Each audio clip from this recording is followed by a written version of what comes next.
Strategi Efisiensi PPH Badan oleh Destia Pentian. Efisiensi PPH Badan yang pertama adalah menunda penghasilan. Yang pertama, perusahaan jasa menunda penagihan setelah tanggal 31 Desember atau akhir pembukuan. Untuk perusahaan manufaktur itu ada dua. Jika menggunakan FOB shipping point, maka akan menunda keberangkatan setelah tanggal 31 Desember. Dan bagi yang menggunakan FOB destination, maka akan menunda tanggal penerimaan barang setelah 31 Desember.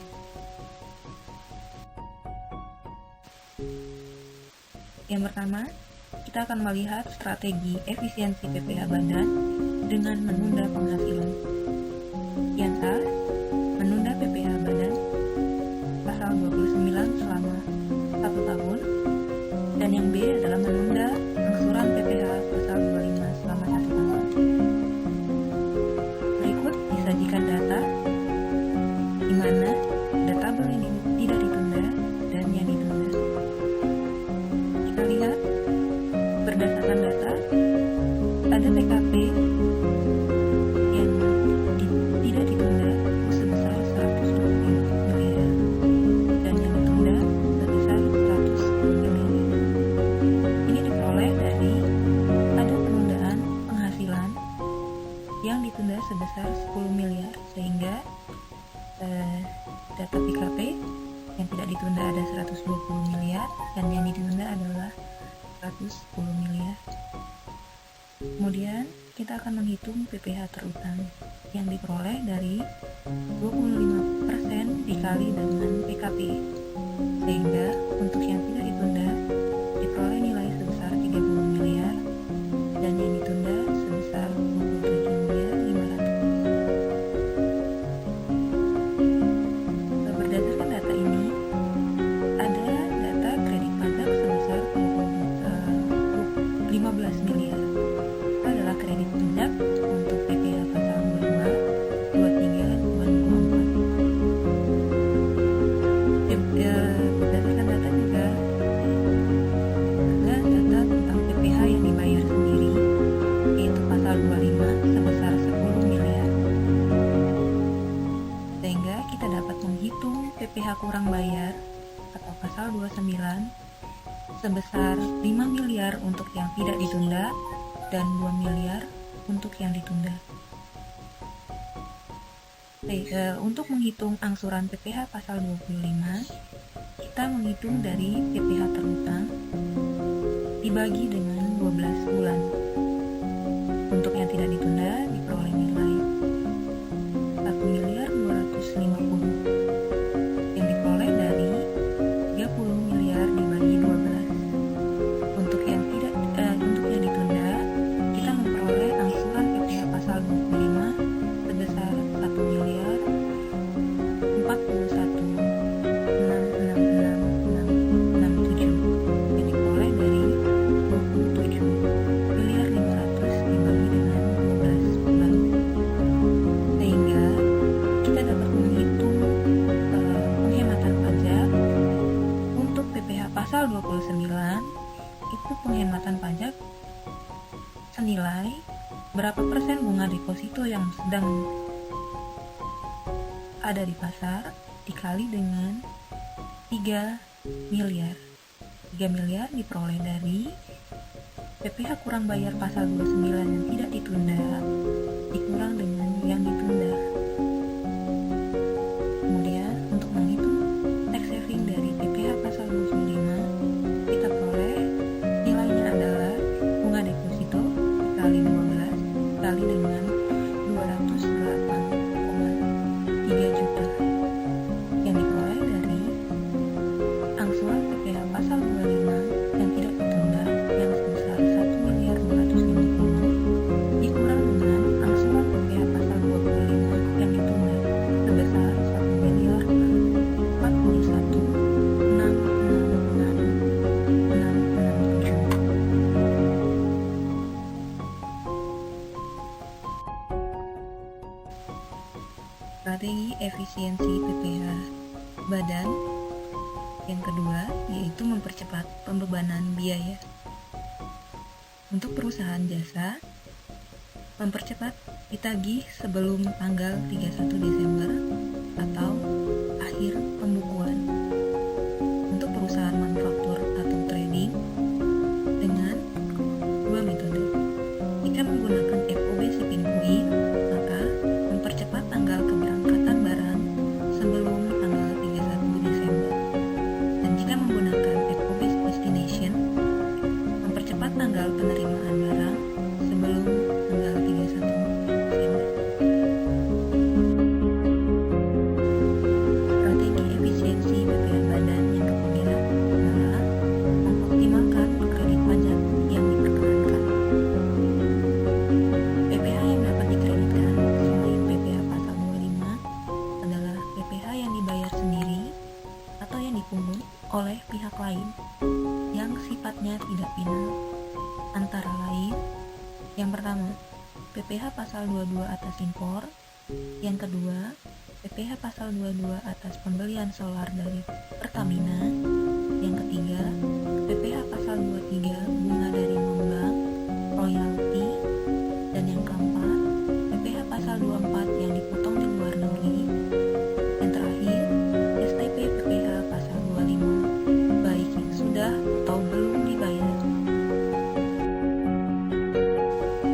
Strategi efisiensi PPh badan yang keempat adalah mengajukan permohonan penurunan angsuran PPh pasal 25. Apabila setelah 4 bulan atau lebih BP dapat mengajukan PPh yang akan terulang untuk tahun pajak tersebut kurang dari 75% dari PPh yang menjadi dasar perhitungan PPh pasal 25, BP dapat mengajukan permohonan pengurangan angsuran PPh pasal 25 kepada KPP. Seperti yang pernah saya jelaskan, bahwa ini merupakan strategi yang bisa diambil jika kantor layanan pajak yang ada itu sudah memenuhi target pencapaian penerimaan pajaknya. Biasanya, jika mereka sudah melampaui target, ada kemungkinan permohonan angsuran ini dapat dikabulkan.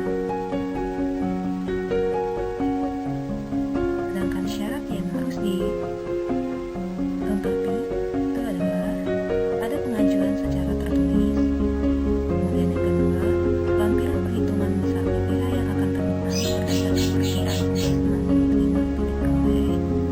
Yang ketiga, misalnya PPh pasal 25 untuk bulan-bulan yang masih tersisa dari tahun pajak yang bersangkutan. Selanjutnya, keputusan diberikan dalam jangka waktu 1 bulan sejak permohonan diterima secara lengkap. Apabila dalam jangka waktu 1 bulan belum diberikan keputusan, berarti permohonan dikabulkan. Strategi efisiensi PPh badan yang kelima adalah pengelolaan biaya natural. Yang pertama adalah dengan memanfaatkan biaya natural yang merupakan keharusan. Yang kedua, dengan memanfaatkan biaya natural yang boleh dibiayakan secara fiskal. Dan yang ketiga adalah dengan menganalisis pemberian biaya natural yang dapat dibiayakan secara fiskal 50%. Strategi efisiensi PPh badan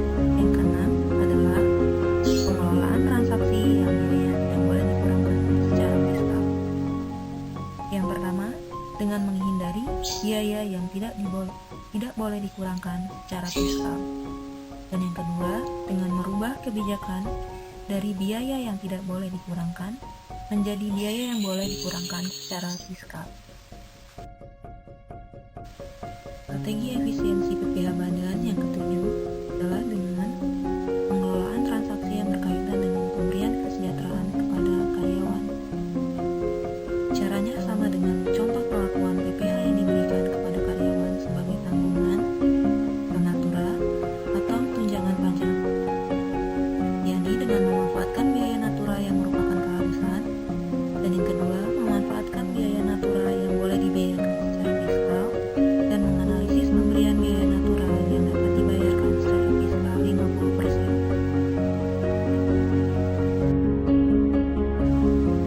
Strategi efisiensi PPh Badan yang ke-8 adalah dengan melakukan penyertaan pada PT di dalam negeri. Bagaimana kita ketahui bahwa dividen dikenakan PPh final sebesar 10%. Namun, kita dapat memanfaatkan aturan atas dividen yang dengan penyertaan dalam negeri yang tidak menjadi objek pajak, dengan syarat jika dividen berasal dari cadangan laba yang ditahan. Walaupun ketentuan ini merupakan sebuah angin juga, karena laba ditahan itu sebenarnya merupakan cadangan.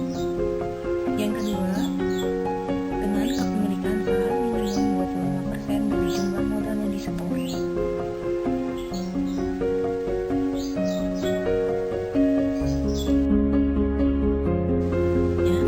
Strategi efisiensi PPh Badan yang ke-9 adalah perlakuan transaksi afiliasi dan hubungan istimewa. Hal-hal yang harus diperhatikan untuk jenis transaksi afiliasi dan beresiko kena pajak adalah transaksi usaha. Harus dihitung berdasarkan kewajaran nilai transaksi. Yang kedua, transaksi pinjaman. Dan yang ketiga, transaksi utang piutang, di mana reimbursement menjadi taxable. Hal-hal yang harus dilakukan adalah transaksi pembelian barang ataupun pemanfaatan jasa yang biasanya dilakukan melalui induk perusahaan dapat dilakukan langsung oleh perusahaan yang menggunakannya. Yang kedua, dengan pemberian pinjaman tanpa bunga kepada anak perusahaan harus memenuhi kriteria surat DJP nomor S165/PJ 312/1992. Kriteria pinjaman yang diatur dalam surat DJP tersebut antara lain: yang pertama, pinjaman tersebut berasal dari dana milik pemegang saham pemberi pinjaman itu sendiri, bukan berasal dari pihak lain. Yang kedua, modal yang seharusnya disetor oleh pemegang saham pemberi pinjaman kepada perusahaan penerima pinjaman telah setor dalam keadaan seluruhnya. Yang ketiga, pemegang saham pemberi pinjaman tidak dalam keadaan rugi. Dan yang terakhir, perusahaan penerima pinjaman sedang dalam keadaan kesulitan keuangan untuk kelangsungan usahanya. Strategi efisiensi PPh Badan yang ke-10 adalah penghapusan piutang tak tertagih dengan syarat: 1. Telah menjadi expense di dalam modal di komersial. Yang kedua, telah diajukan ke pengadilan negeri, DJPLN atau notaris, atau dipublikasikan dalam media umum atau khusus, atau adanya pengakuan tertulis dari debitur, dan dibuatkan daftar piutang tak tertagih ke DJP. Alternatif lain adalah menjual piutang dengan seharga telah dikurangi dengan yang akan dihapus. Kerugian dicatat sebagai expense. Strategi efisiensi PPh Badan yang ke-11 adalah bunga pinjaman dan bunga deposito. Menurut SE nomor 46/PJ 42/1995, bunga atas pinjaman sebagian diakui sebagai beban apabila saldo pinjaman lebih besar daripada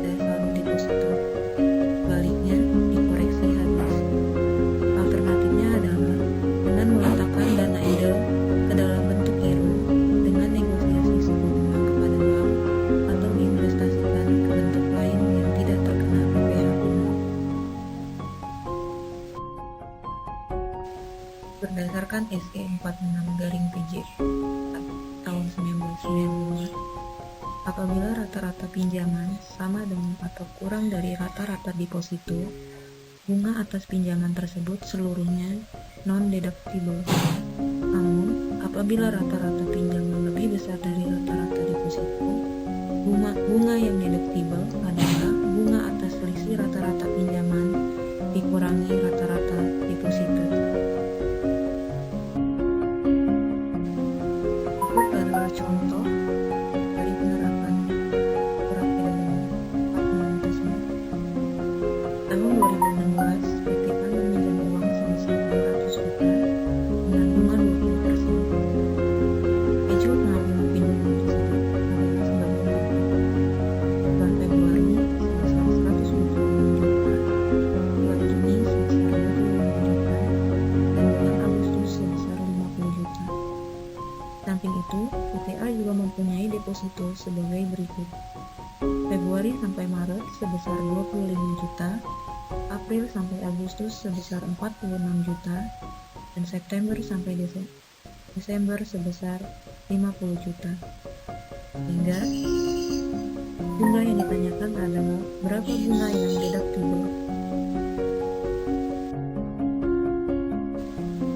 Contoh di atas, kita akan menghitung pertama, yaitu menghitung rata-rata pinjaman. Buat simulasi rata-rata pinjaman, kemudian jumlah pinjaman, jangka waktu, dan total jumlah. Sehingga perolehan rata-rata pinjaman per bulan sebesar 1,8 miliar dibagi 12, yakni sebesar 150 juta. Selanjutnya, kita akan menghitung rata-rata deposito. Kita peroleh dari mensimulasikan rata-rata deposito, jumlah deposito, jangka waktu, dan total jumlah.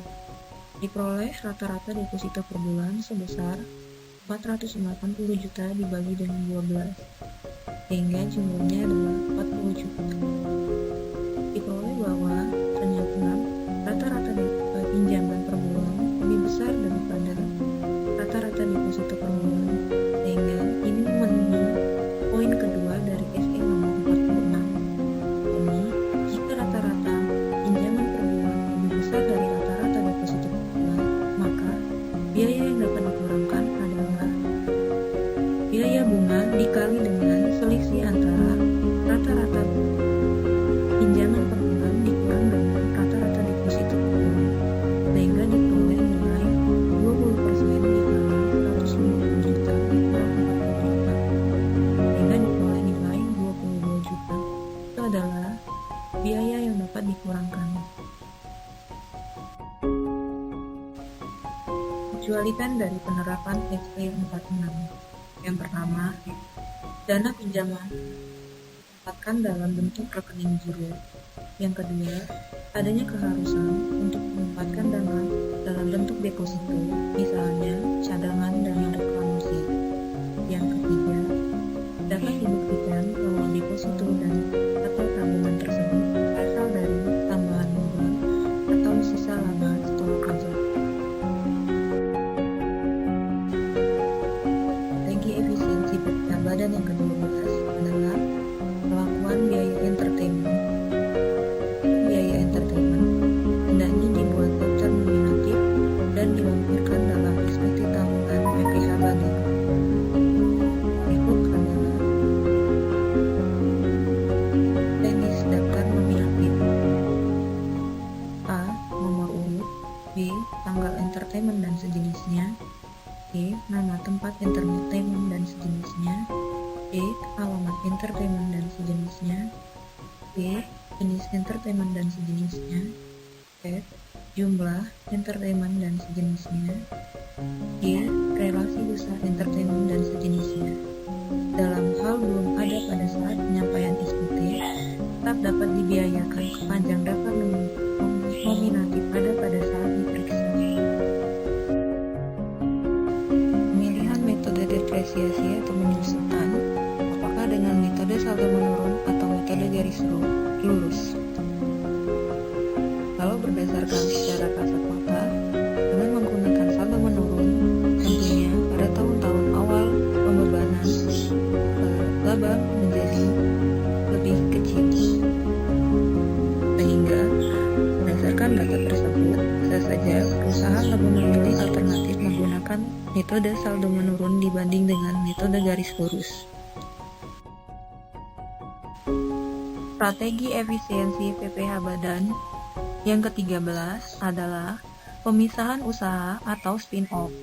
WP Badan dalam negeri dengan peredaran bruto sampai dengan 50 miliar dapat memperoleh pengurangan tarif sebesar 50% dari tarif yang dikenakan atas TKP dari bagian peredaran bruto sampai dengan 4,8 miliar. Artinya, WP Badan dengan omset lebih dari 50 miliar tidak dapat memperoleh pengurangan tarif. Berdasarkan hal tersebut, WP Badan dengan peredaran bruto kurang atau sama dengan 50 miliar, tarif pajaknya adalah 50% dikali 25% dikali dengan PKP. Strategi efisiensi PPh Badan yang ke-14, yakni penghindaran nama akun yang menimbulkan misinterpretasi. Nama akun dan deskripsi jurnal yang menimbulkan misinterpretasi antara lain: yang pertama, sumbangan; yang kedua, hadiah; yang ketiga, kesejahteraan; yang keempat, rekreasi; yang kelima, perjalanan dinas; yang keenam, biaya lain-lain. Nama-nama akun di atas bersifat non-deductible, tidak dapat dibiayakan kecuali beberapa jenis sumbangan. Strategi efisiensi PPh Badan yang ke-14 adalah pengalokasian sumbangan. Sumbangan bersifat non-deductible atau tidak dapat dibiayakan. Namun, dikecualikan dari sumbangan yang tidak dapat dibiayakan tersebut adalah: yang pertama, bencana nasional; yang kedua, penelitian dan pengembangan yang dilakukan di Indonesia; yang ketiga, fasilitas pendidikan; yang keempat, pembinaan olahraga; dan yang terakhir, keagamaan yang sifatnya wajib bagi pemeluk agama yang diakui di Indonesia, yang diterima oleh lembaga keagamaan, yang dibentuk atau disahkan oleh pemerintah. Yang harus diperhatikan dalam pengalokasian sumbangan adalah prioritaskan sumbangan-sumbangan yang dapat dibiayakan. Demikian tadi strategi efisiensi PPh Badan yang dapat diambil sebagai alternatif dalam pelaksanaan manajemen pajak.